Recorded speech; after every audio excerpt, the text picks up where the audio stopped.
Hay lugares en el planeta donde el cuerpo humano empieza a morir por el simple hecho de estar allí.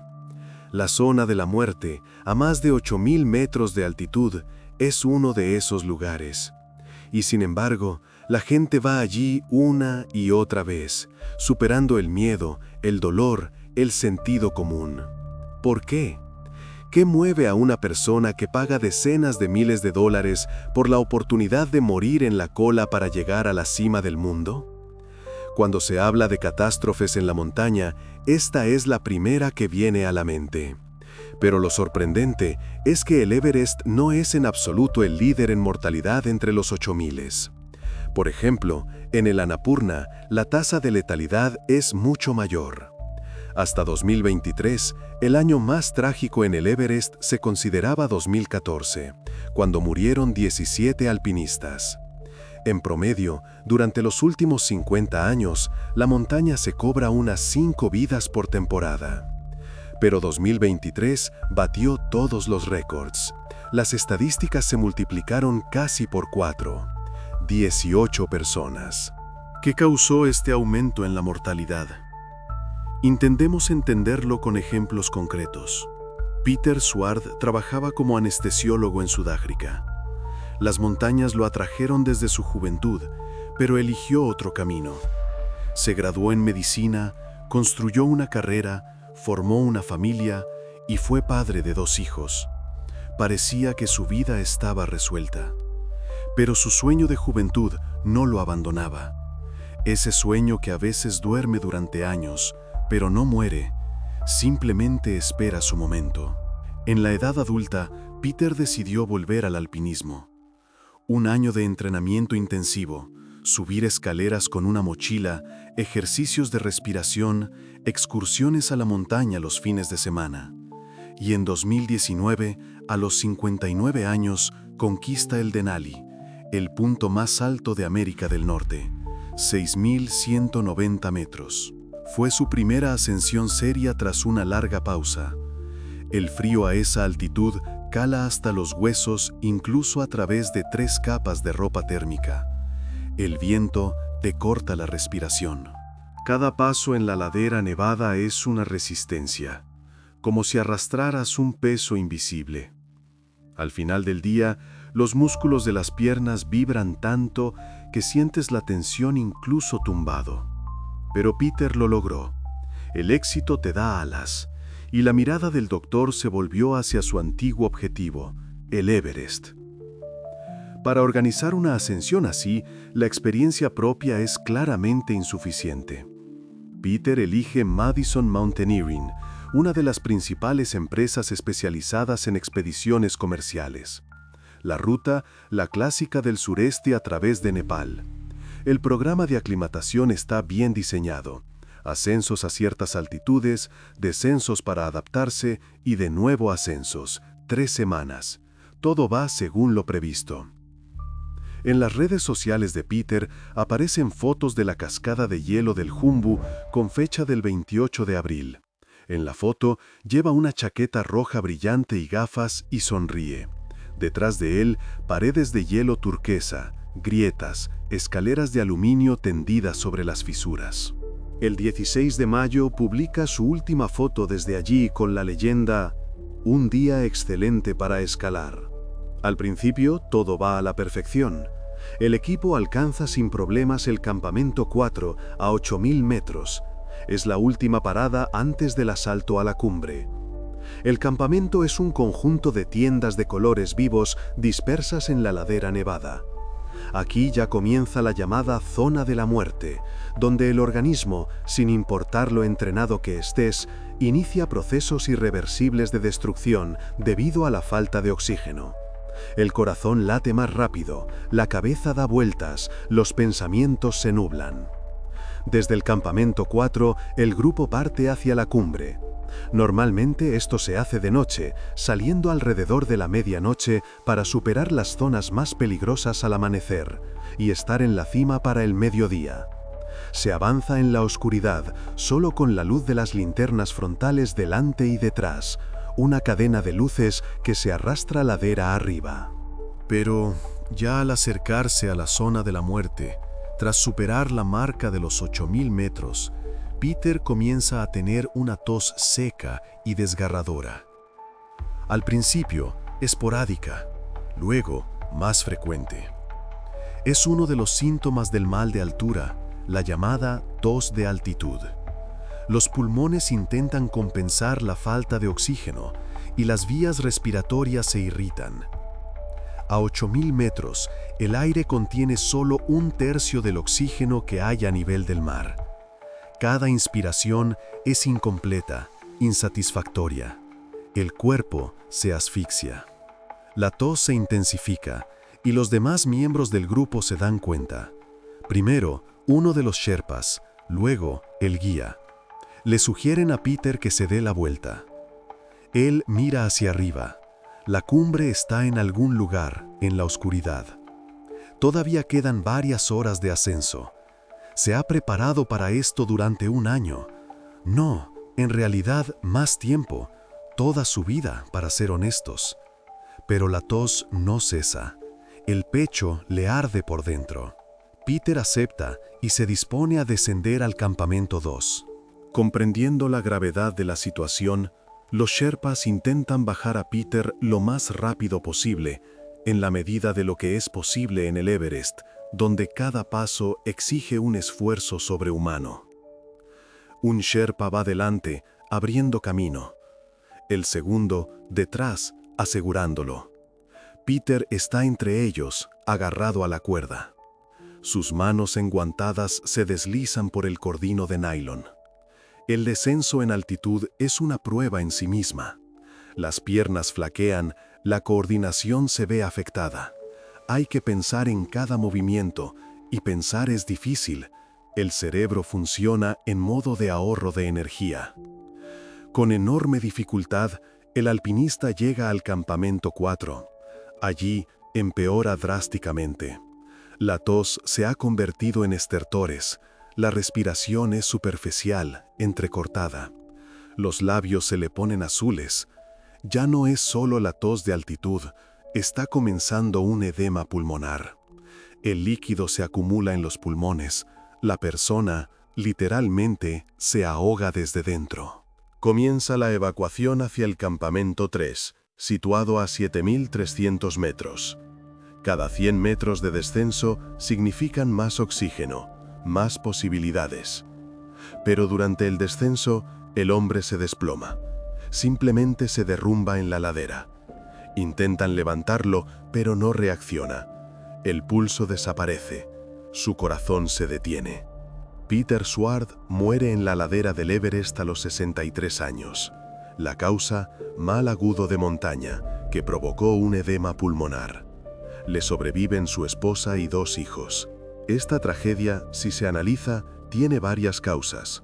En primer lugar, es evidente que Peter no estaba preparado para una ascensión así.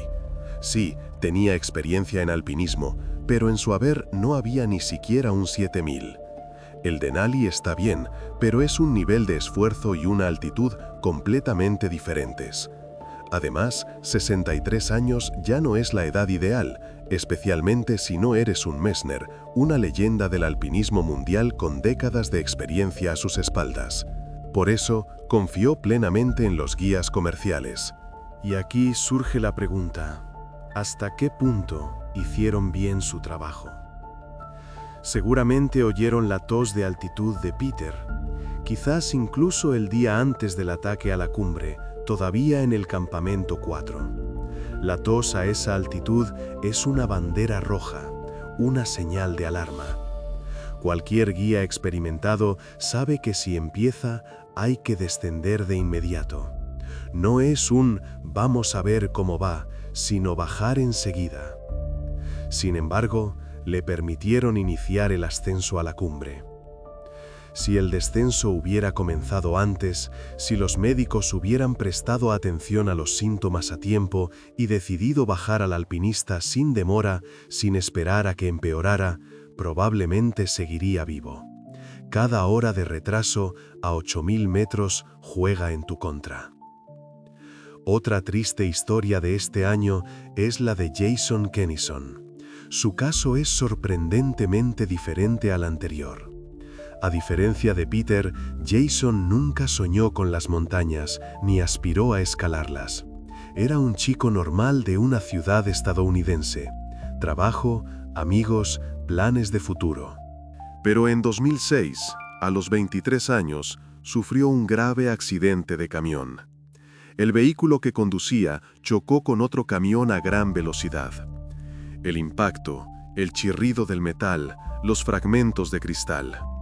Jason sobrevivió, pero sufrió múltiples fracturas y, lo que fue crítico, una gravísima lesión de columna. Los médicos fueron categóricos: nunca más podría volver a caminar. Daño en la médula espinal, una silla de ruedas para el resto de su vida. Como sucede a veces en estas situaciones, Jason decidió no aceptar el veredicto de los médicos. Se dedicó a la rehabilitación con una tenacidad increíble. El dolor que soportaba cada día era inimaginable. Primero, ejercicios simples, como intentar mover los dedos de los pies. Luego, intentos de ponerse de pie con la ayuda de fisioterapeutas. Caídas. Y de nuevo, intentos. Y pronto, no solo se puso de pie, sino que empezó a lograr importantes resultados deportivos. Correr, ciclismo, triatlón. La historia de su milagrosa recuperación llegó a los medios. Entrevistas en televisión, artículos en revistas. En las entrevistas, Jason decía que la lesión lo había cambiado psicológicamente. Ahora creía que no había nada imposible. Si pudo volver a caminar después de aquello, entonces podría hacer cualquier cosa. Y se fue al Everest para demostrarse a sí mismo y al mundo que incluso después de los golpes más duros del destino, uno puede reconstruirse. Además, perseguía un objetivo benéfico: llamar la atención sobre los problemas de las personas con lesiones medulares. Quería demostrar que la vida no se acaba después de una lesión así. Naturalmente, los médicos desaconsejaron a Jason esta empresa. La columna vertebral, incluso recuperada, sigue siendo un punto vulnerable.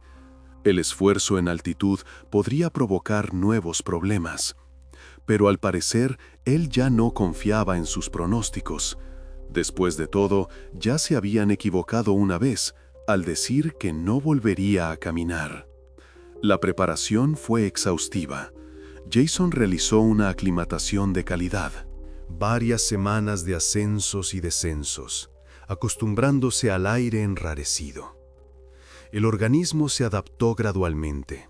Aumentó el número de glóbulos rojos. El corazón se acostumbró a trabajar a un ritmo más intenso. Cuando a finales de mayo se abrió una ventana de buen tiempo, un corto período de clima relativamente tranquilo entre tormentas, él estaba listo para el asalto. Incluso grabó un video entre el segundo y el tercer campamento de altura. En el video sonríe y dice algo sobre lo increíble que es todo, sobre las vistas. El 19 de mayo, Jason asciende con éxito a la cima del mundo. Se encuentra en el punto más alto del planeta, 8.848 metros sobre el nivel del mar. En su teléfono hay fotos en las que sonríe en la cima del Everest, sosteniendo una bandera con los brazos extendidos. Euforia, lo había logrado. Pero ascender a la cumbre es solo la mitad del camino. La mayoría de la gente no lo sabe. La mayor parte de las tragedias ocurren en el descenso. El cuerpo lo ha dado todo en la subida. La adrenalina ha bajado. La euforia por haber alcanzado el objetivo embota la vigilancia. Y hay que bajar rápido, porque cada minuto en la zona de la muerte te está matando. Al empezar a descender, el grupo notó que el habla de Jason era confusa. Las palabras se le trababan, las frases eran incoherentes. Conciencia alterada, comportamiento extraño. A veces se detenía y miraba al vacío. Otras intentaba desviarse de la ruta. Parecía que tenía alucinaciones. La gente en altitud a veces ve figuras, oye voces, habla con parientes fallecidos. Estos también son síntomas del mal de altura, solo que ahora no se trataba de un edema pulmonar, sino de un edema cerebral, causado por la falta de oxígeno. El cerebro se hincha dentro del cráneo, presionando contra las paredes. Se altera la coordinación, la percepción, la lógica. A Jason lo acompañaban 2 sherpas, hombres fuertes de los pueblos de montaña, para quienes el Everest es un trabajo, una forma de ganar en una temporada más que en todo un año en el valle. Sus botellas de oxígeno empezaron a agotarse. La aguja roja del manómetro se arrastraba hacia el 0. No está claro si fue un error de planificación, si llevaron pocas botellas desde el principio para aligerar el peso, o si su ritmo fue tan lento debido al estado de Jason que las reservas no fueron suficientes. Cada botella pesa varios kilos. En tierra no es mucho, pero a 8.000 metros cada gramo extra se siente. Sea como fuere, en un estado bastante grave, Jason desciende hasta un punto llamado el Balcón, a una altitud de 8.400 metros. Es una pequeña plataforma en la ladera, donde los alpinistas a veces se detienen a descansar. Desde allí se divisa todo Nepal, las nubes abajo, las cordilleras que se pierden en el horizonte. Según los sherpas, allí Jason ya se comportaba de forma completamente inadecuada. Se negaba a seguir, decía que estaba cansado, que quería dormir. Dormir a esa altitud equivale a la muerte. Te duermes y no te despiertas. No distinguía bien la realidad, miraba a través de la gente. Los sherpas toman una decisión: bajar al campamento 4, coger más botellas de oxígeno y volver a por el afectado. La lógica es simple: sin oxígeno no hay posibilidades de salvarlo, pero con oxígeno quizás puedan reanimarlo y llevarlo al campamento. Un sherpa se queda con Jason, el otro desciende. Pero cuando llega al campamento, el tiempo cambia bruscamente. En el Everest esto ocurre en cuestión de minutos. Si hasta hacía poco estaba relativamente tranquilo, de repente se levanta un viento fortísimo. Ráfagas de hasta 100 kilómetros por hora que arrancan a la gente de las laderas. Empieza a nevar, la visibilidad se reduce a unos pocos metros, una pared blanca. Volver a por Jason ahora significa arriesgar sus propias vidas. Con ese tiempo es fácil perderse, caer, congelarse. El primer sherpa, el que se quedó arriba, también desciende, entendiendo que seguir allí es inútil y mortalmente peligroso. Los sherpas deciden no volver. Es una decisión difícil. Nadie quiere dejar a una persona morir. Pero la elección es esta: o mueren los 3 o sobreviven 2. El cuerpo de Jason Kennison permanece a 8.400 metros, como un recordatorio para todos los que se dirigen a la cumbre. Días después lo verán otros alpinistas. Alguien intentará tomarle el pulso, sin esperanza. Alguien le hará una foto para comunicar después las coordenadas a su familia. La mayoría simplemente pasará de largo. En el Everest hay más de 200 cuerpos así. Yacen a lo largo de las rutas, congelados en el hielo, convertidos en parte del paisaje. Su madre diría más tarde: cualquier cosa que quisiera lograr, cualquier cosa que quisiera hacer, siempre se entregaba al 110%. Simplemente iba y lo hacía. Y 9 de cada 10 veces lo conseguía. Aparentemente, esta fue esa única vez que no lo logró. Estas son solo 2 historias de los 18 incidentes ocurridos en 2023. 18 personas diferentes. 18 historias distintas. Algunos eran profesionales, otros novatos. Algunos buscaban un sueño, otros una prueba para sí mismos. Lo que los une es una cosa: ninguno regresó. Tal mortalidad está directamente relacionada con el enorme número de ascensiones. El alpinismo, a lo largo de su existencia, ha sufrido una transformación radical. En el siglo XIX era el pasatiempo de una aristocracia excéntrica que, con sombreros de plumas, asaltaba las cumbres alpinas. Caballeros exploradores que podían permitirse viajar durante meses, contratar porteadores y comprar el mejor equipo. La ascensión era un acto de interés científico y de valentía personal. El siglo XX se convirtió en la era de la carrera deportiva, cuando los alpinistas abrían nuevas rutas, primeras ascensiones. ¿Quién sería el primero en subir la cara norte? ¿Quién haría la primera ascensión sin oxígeno? ¿Quién la haría en solitario?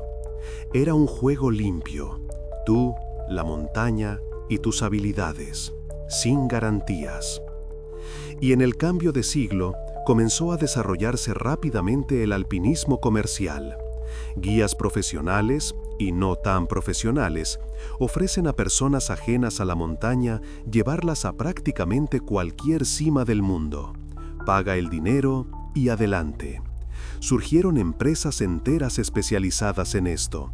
Sitios web con listas de precios. Everest, $65,000. Incluye transporte, comida en el campamento base, tiendas, botellas de oxígeno, servicios de sherpas. No se debe afirmar que el alpinismo comercial sea inequívocamente malo. Una gran cantidad de personas han subido y bajado del Everest de forma segura, precisamente en estos grupos comerciales. Para muchos, es la realización del sueño de su vida. Y si están preparados física y psicológicamente, si entienden los riesgos, ¿por qué no? Pero debido a esto, se ha creado la impresión de que el Everest ya no es una montaña mortalmente peligrosa, sino una especie de casilla que marcar en la biografía. Algo que cualquier persona con suficientes medios puede hacer. Una lista de deseos. Comprar una casa, tener hijos, subir al Everest, tachar y seguir adelante. Y uno de los principales problemas del Everest es su popularidad. En la montaña hay constantemente una cantidad extraordinaria de gente. Imaginen, un sendero estrecho en una cresta nevada, con un precipicio a ambos lados, de 1 metro o 1,5 metros de ancho. Y por ese sendero se mueven decenas de personas en ambas direcciones. Unos suben, otros bajan. Hay que esperar. Estar de pie con el frío y el viento a 8,000 metros de altitud, donde cada minuto de retraso te roba las fuerzas. Cerca de la cima se forman verdaderos atascos de alpinistas y sherpas que, literalmente, suben a pulso a los clientes comerciales. La cola puede alargarse durante varias horas. La gente espera, se congela, consume el oxígeno de sus botellas. Y no todo el mundo es capaz de aguantar en esa cola hasta el final. Algunos pierden el conocimiento en medio de la multitud, otros simplemente se desploman en la ladera por el agotamiento. La alta mortalidad en el Everest en 2023 está directamente relacionada con el número de permisos emitidos por el gobierno de Nepal. Por si no lo sabían, no se puede simplemente llegar al Everest y subir a la cima. Se necesita un permiso del gobierno de Nepal que cuesta una enorme cantidad de dinero, decenas de miles de dólares. Además, el número de estos permisos está limitado, en teoría. Pues bien, en 2023, Nepal emitió un número récord de permisos en toda la historia, 479, casi 500 permisos. Y si tenemos en cuenta que por cada escalador hay una media de 1,5 porteadores, los que cargan el equipo, las botellas, las tiendas, resulta que hay unas 1,000 personas en una sola montaña. Una multitud increíble. Intenten imaginar 1,000 personas durante 2 o 3 semanas subiendo por las mismas rutas. Es sorprendente que no murieran todos en esas colas. Y no hace falta ser un vidente para entender que esto alegra mucho a las autoridades de Nepal. Una parte leonina de la economía del país se basa en el turismo. Emiten permisos de ascensión increíblemente caros. Una gran parte de la población trabaja para los alpinistas. cocineros, porteadores, guías, que también cobran sumas considerables. Esto sin contar las divisas que los alpinistas y turistas dejan en las ciudades, en hoteles, taxis, a vendedores ambulantes, en restaurantes. Para un país donde el salario medio es de unos cientos de dólares al mes, el negocio del alpinismo es una mina de oro. Por eso, cada año, el número de permisos aumenta. La economía lo exige. Se podría objetar: ¿qué hay de malo en que el alpinismo sea cada vez más popular, que más gente cumpla sus sueños? Pero hay varios problemas serios. 1.000 o 1.500 personas en la montaña, que pasan allí varios meses por temporada, generan una cantidad increíble de basura. Botellas de oxígeno vacías, cada una pesa varios kilos, envoltorios de comida, equipo roto, tiendas de campaña destrozadas por el viento, desechos humanos. Desde esa altitud es prácticamente imposible bajar todo eso. No hay fuerzas suficientes, no hay suficientes porteadores. Solo en los últimos años se ha intentado obligar a los turistas a llevarse su basura. Se introdujo una regla: cada escalador debe bajar 8 kilos de basura. Pero no todos lo hacen, y no toda la basura abandona las laderas del Everest.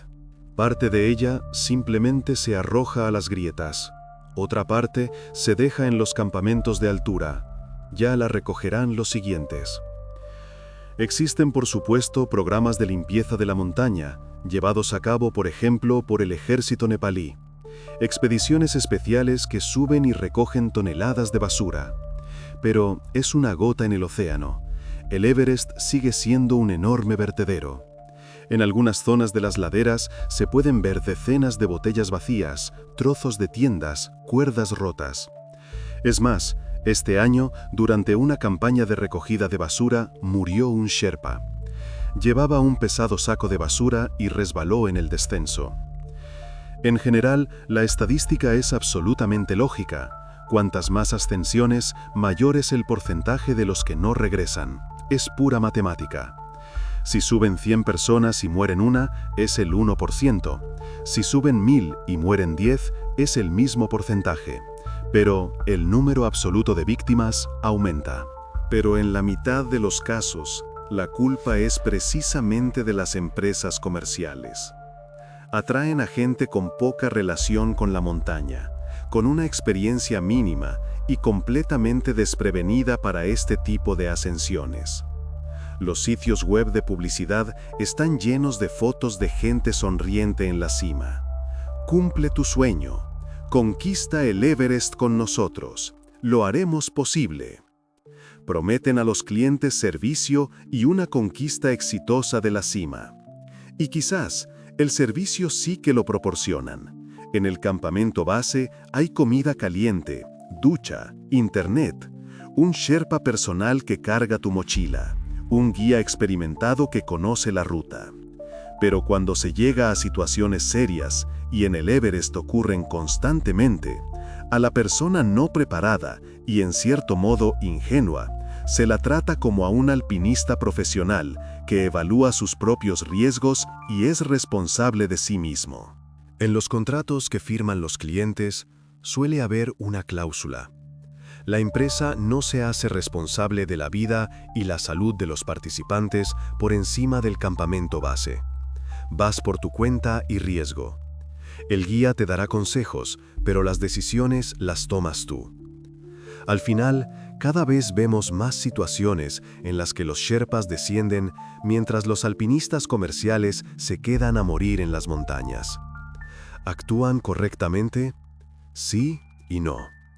Ciertamente, opera el principio de minimización de víctimas, para que, al salvar a un afectado, no mueran un par de rescatadores más, se tiene que dejar a la persona en la montaña. Es una decisión dura, pero racional. Los sherpas también son personas. Tienen familias en los valles, hijos que alimentar. No están obligados a morir por el sueño de otro. Por otro lado, son profesionales.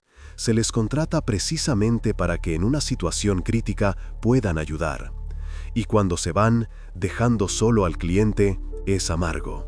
Pero, de nuevo, surge la pregunta: ¿quién los autoriza a subir en ese estado? ¿Quién ignora los síntomas del mal de altura? ¿Quién dice, vamos a intentarlo, a lo mejor sale bien, cuando todas las señales indican que hay que bajar ahora, de inmediato? A menudo ocurre así. El alpinista comercial confía en los guías, seguro de su profesionalidad. Ha pagado el dinero, ha hecho la preparación, ha recibido todo el equipo necesario. Le dicen, todo irá bien, sabemos lo que hacemos, y él se lo cree. Pero en una situación crítica, simplemente le dicen, sálvese quien pueda. Y ahí está, a 8.400 metros de altitud, solo, con el oxígeno agotándose, con un cerebro que se apaga por la falta de oxígeno, y comprende que no habrá ayuda.